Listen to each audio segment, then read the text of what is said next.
Imangi चखुमना मयाम खुरुमजरी Republic day का मरी लेना ngasi कोई इंडिया की फ्लैग की कलर दा हलवा सेम्बगी रेसिपी जी मयाम दा शेयर तौजरी मसी सुजी न सेम्बा हलवानी अदो यामना जो हाउबा अदुगा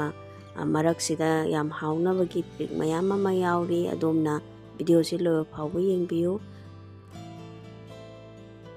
1 कप सुजी लौजरे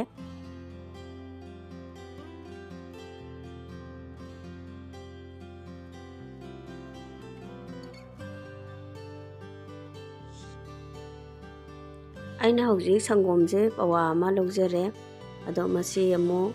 1/3 दा डिवाइड तौथोअनी हारिबा अना हौजी लौजरिबा संगोम से मसीदा अना कोई इंडिया की फ्लैग कलर सेम्बगी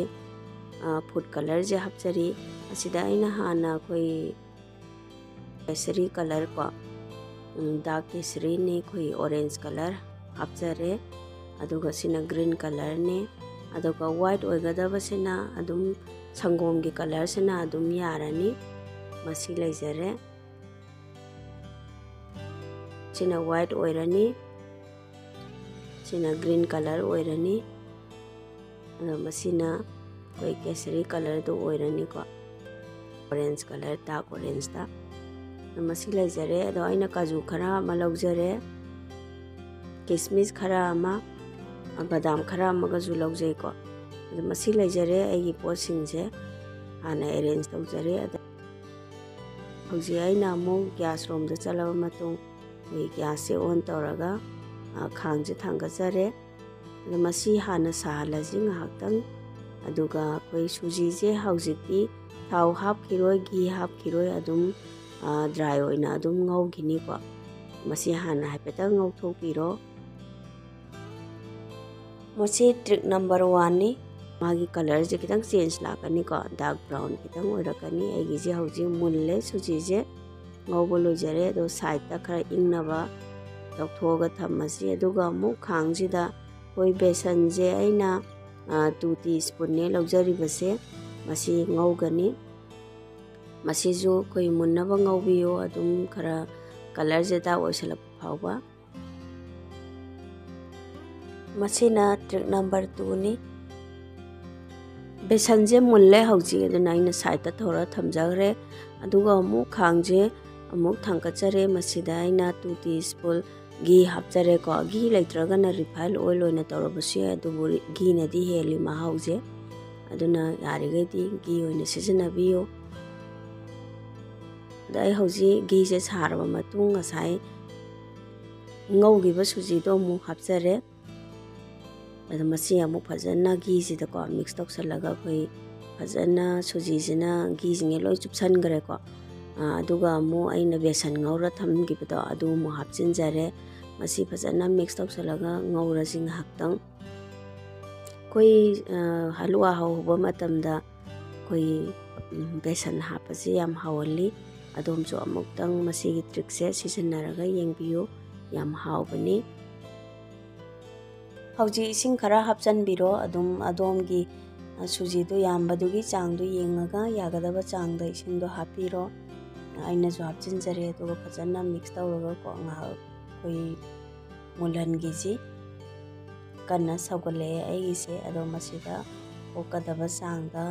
चीनी हापिरो चीनी हापबा मतुंग फजना मिक्स तौसलजी अदुगा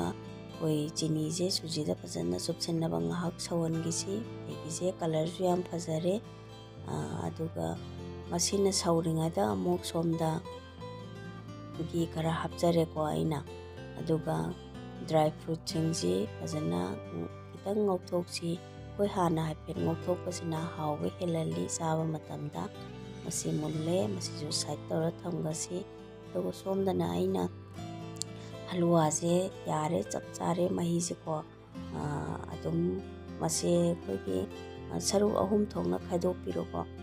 हौरिबा हलवा की चांग सिदा अदुगा अइना सरू अमा लौथोकजगरे नो सरू अनि लेहौबसे अमो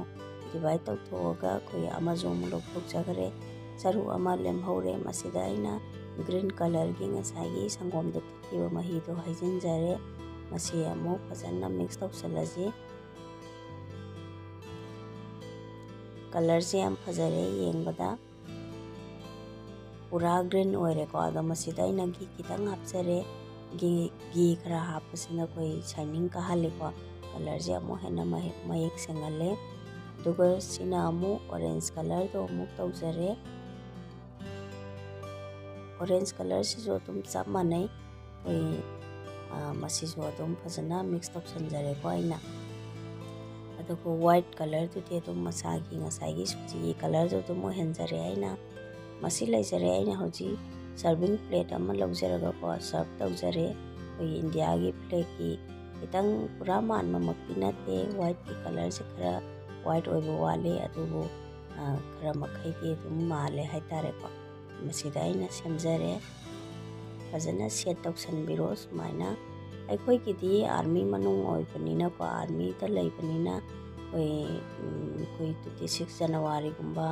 15 ꯑꯥꯒꯁꯀꯨꯝꯕ ꯁꯨꯝꯕ ꯃꯇꯝ ꯂꯥꯛꯄꯗ ꯑꯩꯈꯣꯏ ꯀꯝꯄꯤꯇꯤꯁꯟ ꯌꯥꯝ ꯇꯧꯏ꯫ ꯏꯟꯗꯤꯌꯥꯒꯤ ꯐ꯭ꯂꯦꯛꯀꯤ ꯀꯂꯔ ꯁꯨꯃꯥꯏꯅ ꯐꯨꯗ ꯀꯂꯔ ꯇꯧꯔꯒ, ꯑꯗꯒꯤ ꯚꯤꯖꯤꯇꯦꯕꯜ ꯑꯣꯏꯒꯦꯔꯥ ꯐ꯭ꯔꯨꯏꯠꯁ ꯑꯣꯏꯒꯦꯔꯥ ꯁꯨꯝꯕꯒꯤ ꯁꯦꯝꯕꯁꯦ, ꯑꯗꯨꯗ ꯁꯨꯝ ꯑꯥꯏꯗꯤꯌꯥ ꯂꯩꯕꯗꯨꯗ ꯑꯩꯅ ꯃꯌꯥꯝꯗ ꯁꯤꯌꯔꯁꯦ ꯇꯧꯖꯕꯅꯤ꯫ ꯃꯁꯤ ꯂꯩꯖꯔꯦ꯫ ꯑꯗꯨꯒ ꯑꯩꯅ ꯑꯃꯨꯛ ꯑꯩꯈꯣꯏꯒꯤ ꯒ꯭ꯂꯥꯁ ꯑꯃꯗ ꯑꯃꯨꯛ ꯂꯧꯔꯒꯀꯣ, ꯃꯁꯤꯒꯤ ꯑꯩꯈꯣꯏꯒꯤ ꯍꯂꯨꯋꯥꯒꯤ 3 ꯀꯂꯔꯁꯤ ꯂꯦꯌꯔ ꯁꯦꯝꯃꯒ ꯗ꯭ꯔꯥꯏ ꯐ꯭ꯔꯨꯠꯁꯦ ꯑꯃꯨꯛ ꯍꯥꯞꯄꯒ ꯑꯩꯅ ꯑꯃꯨꯛ ꯁꯦꯝꯖꯔꯦ꯫ ꯃꯁꯤꯁꯨ ꯑꯩꯈꯣꯏ ꯌꯦꯡꯕꯗ ꯌꯥꯝ ꯐꯖꯍꯜꯂꯤ, ꯀꯂꯔꯐꯨꯜ ꯑꯣꯏꯕꯁꯤꯅꯀꯣ ꯌꯥꯝ ꯅꯨꯡꯉꯥꯏꯍꯜꯂꯤ꯫ ꯑꯗꯣ ꯑꯗꯣꯝꯗꯁꯨ ꯑꯩꯅ ꯍꯥꯏꯖꯔꯤ ꯍꯦꯄꯤ ꯏꯟꯗꯤꯄꯦꯟꯗꯦꯟꯁ ꯗꯦ꯫ ꯁꯣꯏꯗꯅ ꯑꯩꯒꯤ ꯅꯤꯌꯣꯝꯁꯤꯗ ꯑꯗꯣꯝꯁꯨ ꯍꯂꯨꯋꯥꯁꯦ ꯑꯃꯨꯛꯇꯪ ꯍꯧꯔꯒ ꯇ꯭ꯔꯥꯏ ꯇꯧꯔꯒ ꯌꯦꯡꯕꯤꯌꯨ, ꯏꯃꯨꯡ ꯃꯅꯨꯡ ꯆꯥꯕꯤꯌꯨ, ꯍꯔꯥꯎ ꯅꯨꯡꯉꯥꯏꯅ ꯂꯩꯕꯤꯌꯨ꯫ ꯃꯁꯤꯅꯤ ꯑꯩꯒꯤ ꯉꯁꯤꯒꯤ ꯍꯂꯨꯋꯥꯒꯤ ꯔꯦꯁꯤꯄꯤ꯫ ꯊꯦꯡꯛ ꯌꯨ ꯑꯗꯣꯝꯅ ꯚꯤꯗꯤꯑꯣ ꯌꯦꯡꯕꯤꯕꯒꯤꯗꯃꯛꯇ ꯑꯗꯣꯝꯕꯨ ꯊꯥꯒꯠꯆꯔꯤ꯫